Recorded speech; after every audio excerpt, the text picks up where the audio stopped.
সন্তানকে জন্ম দিতে গিয়ে যে মা কি কষ্ট স্বীকার করে, এই কষ্ট পৃথিবীতে আর কেউ সহ্য করে না। এই জন্য মা উম্মুকা উম্মুকা উম্মুকা শব্দ 3 বার বলেছেন। ওই বেদুই লোক জানতে চাই হাদিসে গায়ে মারা গেছে যে 3 বার বলার কারণ যে উল্লেখযোগ্য বড় বড় মার 3টা কষ্ট হয়। সন্তান প্রসব করতে গিয়ে জোরে বলি সুবহানাল্লাহ। 1 নম্বর কষ্ট হলো সন্তানকে মা যখন গর্ভে ধারণ করে, সন্তানকে মা যখন গর্ভে রাখে 10 মাস 10 দিন মার রেহেমে যখন সন্তান চলে আসে, মার কত যন্ত্রণা, মায়ের গর্ভের যন্ত্রণা কাউকে বলতে পারে না। মা যখন রান্না করে যায়, আমি আমার ফ্ল্যাটে ছিলাম, মা এবং আরো উপস্থিত রয়েছেন অসংখ্য উলামায়ে কেরাম, আমার সৌদিয়া বড় ভাইয়ারা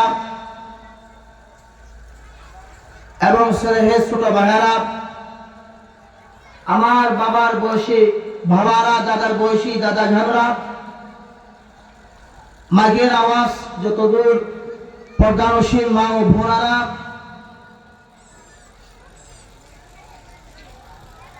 রহমানি ওয়া রাহমাকুমুল্লাহ, আসসালামু আলাইকুম ওয়া রাহমাতুল্লাহি তাআলা ওয়া বারাকাতুহু। আল্লাহ তাআলার দরবারে লাখ কোটি শুকরিয়া জ্ঞাপন করছি। আল্লাহ পাক রব্বুল ইজ্জত আজ আমাদের সকলকে অসংখ্য মানুষ থেকে আল্লাহ পাক যাচাই বাছাই করে এই সময়ের মতো অনেকে আছেন ব্যবসার মধ্যে নিয়োজিত, অনেকে আছেন কাজকর্মে নিয়োজিত, আবার অনেকে আছেন বিভিন্ন কুসংস্কার কাজে নিয়োজিত। তো আল্লাহ পাক রব্বুল ইজ্জত আমাদের সকল কুসংস্কার কাজকর্ম থেকে হাজারো দুনিয়ার ব্যস্ততাকে পিছনে ফেলে দ্বীনের নিসবতে পবিত্র কালামুল্লাহ শরীফের মহব্বতে জান্নাতি আয়োজনে আমরা উপস্থিত হতে পেরে আমরা প্রত্যেকে আল্লাহর ভয় অন্তরে ধারণ করে, হুব্বে মুস্তাফার প্রেম ধারণ করে, দিল মন উজাড় করে কালিমাতুশ শুকর আদায় করে প্রত্যেকে বলি আলহামদুলিল্লাহ। আর একটু আওয়াজ বলি আলহামদুলিল্লাহ। আজকে আপনাদেরকে আমি সামান্য কষ্ট দিব। আমি যদি কোনো আপনাদেরকে প্রশ্ন করি, শুধু হ্যাঁ বা না আমাকে এটুকু উত্তর দিবেন। যদি আপনারা আওয়াজ না করেন, আমার জবান থেকে কথা বের হবে না। আপনারা আমাকে একটু হেল্প করবেন কষ্ট করে। রাজি আছেন তো ইনশাআল্লাহ?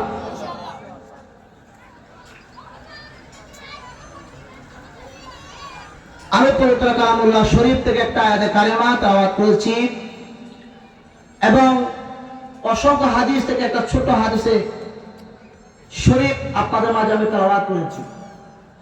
ইনশাআল্লাহ কোরআন আয়াত ও হাদিসে আলোকে আল্লাহ পাক যদি আমাদের তাওফিক আনায়াত করেন, কিছু দিনই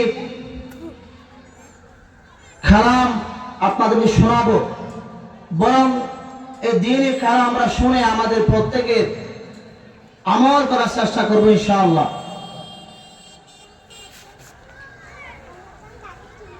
আমাদেরকে আল্লাহ পাক এই যে আমরা দুনিয়াতে আসছি,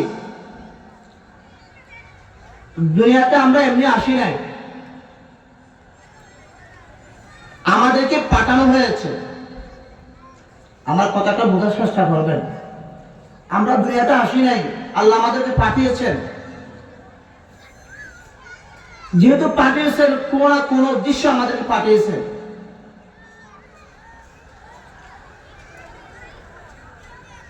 কি উদ্দেশ্যে পাঠিয়েছেন আল্লাহ কিন্তু কোরআনে কারিমার মধ্যে জবাব দিয়েছেন,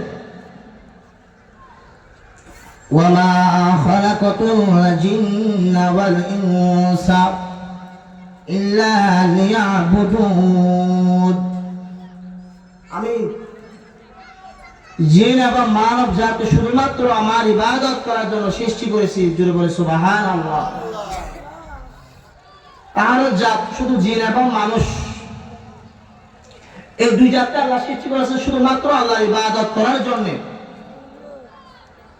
আপনাদের মাঝে আমার একটা প্রশ্ন, আল্লাহ কি শুধু এই দুই জাতি সৃষ্টি করলেন? আল্লাহ কি আর কোনো কিছু সৃষ্টি করেন নাই? অবশ্যই অনেক কিছু সৃষ্টি করেছেন। যে কত সুন্দর আসমান, কোটিবিহীন আসমান, এই যে জমিন, সাগর, মহাসাগর, পাহাড়, পর্বত, নদী, নালা, গাছপালা এবং অসংখ্য জিন্দার প্রাণী সৃষ্টি করেছেন আল্লাহ পাক। এগুলো কেন করেছেন? শুধুমাত্র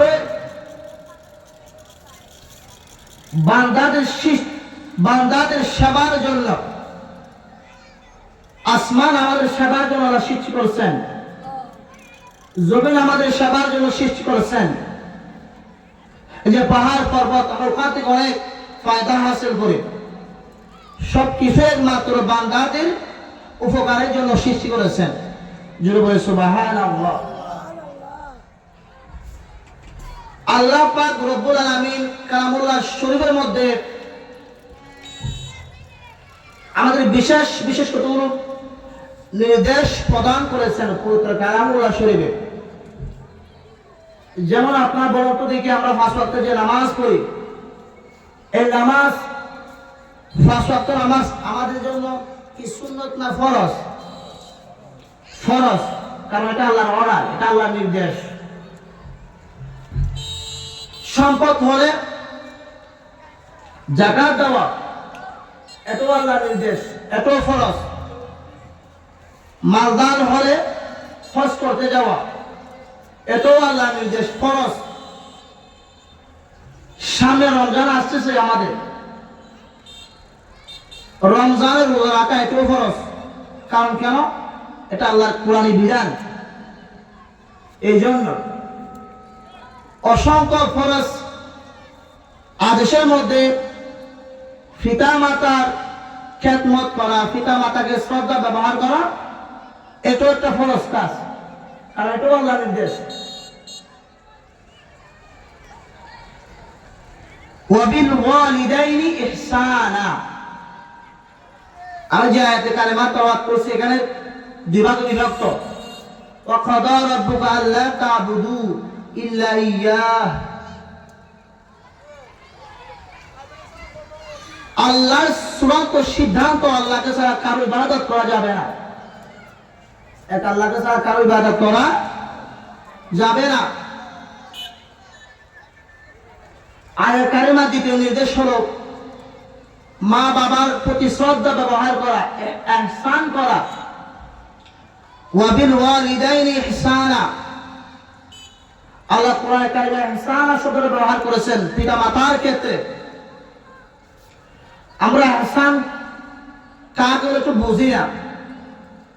এই ইহসানকে যদি বোঝাতে যায়, আমাদের তার দুটো শব্দ মানহাজ বুঝতে হবে। যেমন জুলুম, আমরা জুলুমকে বুঝি, জুলুম আর ইনসাফ, এই দুটো শব্দ বুঝলে আমরা ইহসান বুঝতে পারবো। যেমন জুলুম কাকে বলে, যদি আমরা একটা সংজ্ঞা দিই, যেমন বড় ভাই, আমি বড় ভাইয়ের সাথে কথা বলছি, ভালো আচরণ করছি, বড় ভাই আমার ভালো আচরণ বিপরীত আমার সাথে করছে খারাপ আচরণ।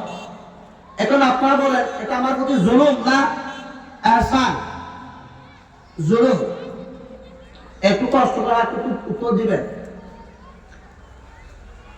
মনে করেন আমি বড় ভাইকে ভালো ব্যবহার করছি, বড় আমার সাথে খারাপ আচরণ করছেন, এটা কি জুলুম না ইহসান? জুলুম। মাশাআল্লাহ, আপনাদের মত ওয়াজের দিকে আছে। জুলুম তো মোটামুটি বুঝলেন। ইনসাফ কাকে বলে? আমি শুধু ইহসান শব্দ একটু ব্যাখ্যা দেওয়ার জন্য, আমার তাফসীর করার তো সময় নেই, সামান্য সময় আপনাদের কাছ থেকে নিব। ইনসাফ, আমি বড় ভাইয়ের সাথে ভালো ব্যবহার করেছি, বড় ভাই আমার সাথে ভালো ব্যবহার করছেন, কতটুকু? আমি যতটুকু করেছি কতটুকু, ওইটার নাম বলা হয় ইনসাফ। আমি যেটুকু করছি ভালো ব্যবহার, উনি যতটুকু করছেন, এর চেয়ে বেশি করেন নাই, এটার নাম হচ্ছে কি? ইনসাফ। আল্লাহ কিন্তু এখানে আল্লাহ ছাড়ে বলতে পারছেন, ইনসাফ শব্দটা আল্লাহ ছাড়ে উল্লেখ করতে পারতেন, কিন্তু করেন নাই কেন? আল্লাহ ইহসান শব্দ কেন কোরআন ব্যবহার করলেন? ইহসান কাকে বলে?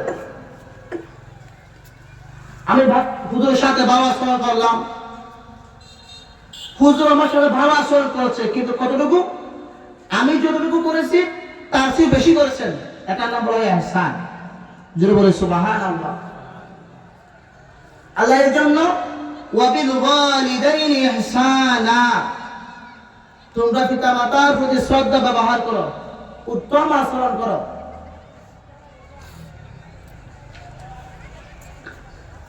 পবিত্র কালামুল এটা আসমানি কিতাব, এত সারকানা কিতাবের মধ্যে, ওই সারকানা কিতাবের মধ্যে সর্বশ্রেষ্ঠ কিতাবের নাম হচ্ছে আল কুরআন।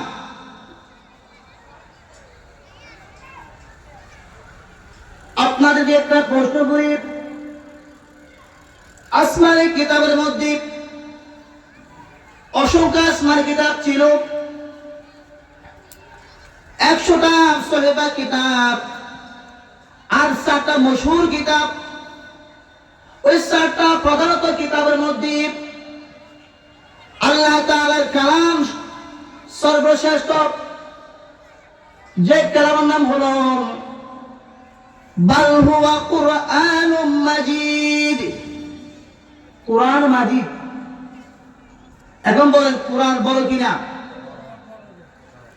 যে কুরআনের মধ্যে মা বাবার কথা আছে, তাহলে মা বাবা আমাদের মাঝে বড় হবে কিনা? অবশ্যই বড় হবে। কেমন বড় হবে?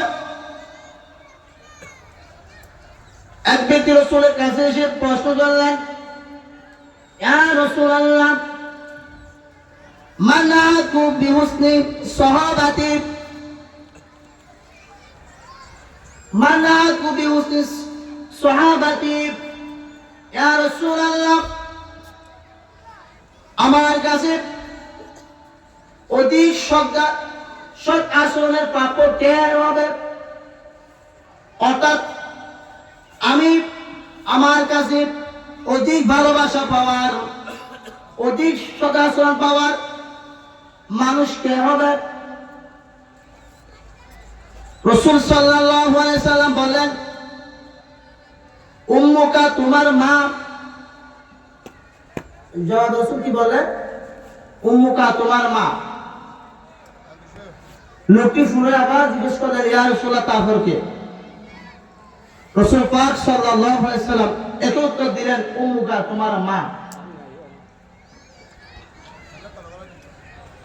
লোকটি শুনে আবার প্রশ্ন করলেন, ইয়া রাসূলুল্লাহ, সুম্মা মান, এরপর কে? লোকটি বললেন, রাসূল পাক বললেন, উম্মুকা, তোমার মা। ওই লোকটি আবার একে প্রশ্ন করলেন, ইয়া রাসূলুল্লাহ, তারপরে কে?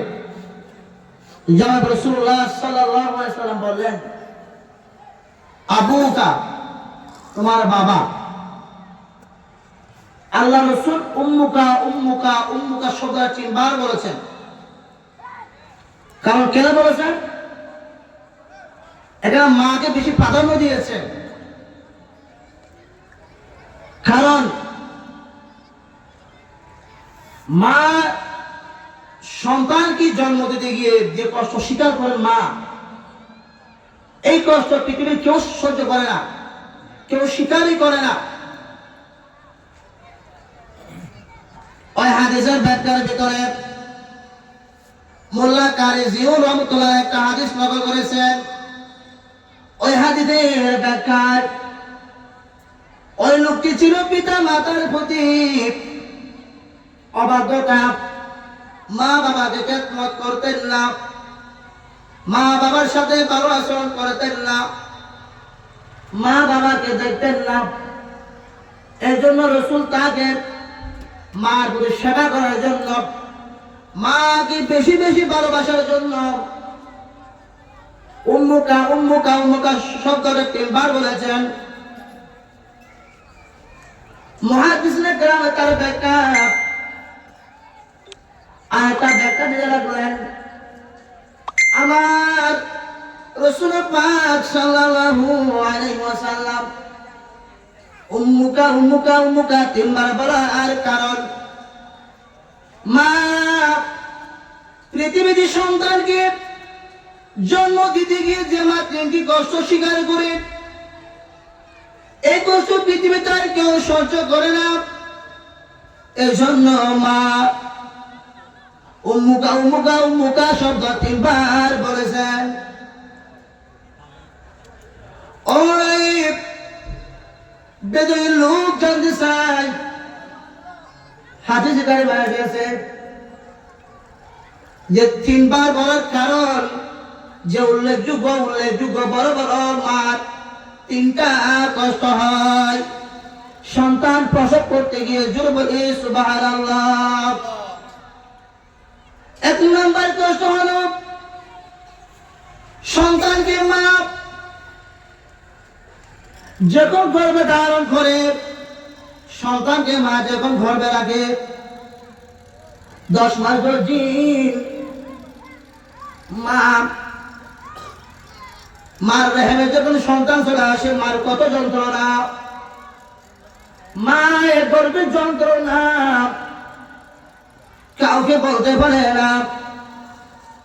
মা যখন রান্না করে যায়, আমি আমার ফ্ল্যাটে ছিলাম, মার ওই ফ্ল্যাটের মধ্যে আমি নাড়া দিয়ে উঠলাম। এই যে মার রেহেমের মধ্যে সন্তান নাড়া দিয়ে উঠলাম, এটা মার জন্য বড় কষ্টকর। চলে বলি সুবহানাল্লাহ। এই কষ্ট কারো হয় না। মা যখন ওই সন্তানকে গর্ভে রেখে মা যখন খাবার কিনে যায়, মা ওই খাবারের মধ্যে সন্তান নাড়া দিয়ে ওঠে, মার যন্ত্রণা বেড়ে যায়, এমন যন্ত্রণা বেড়ে যায়। মা খাবার রেখে মার গুহন রুমে চলে যায়, ওখানে গিয়ে মা কান্না করে, ওই পেটের যন্ত্রণা বেড়ে গেছে মার। শাশুড়ি মা বলে, ও বৌমা তুই কেন ভাত খেলি না?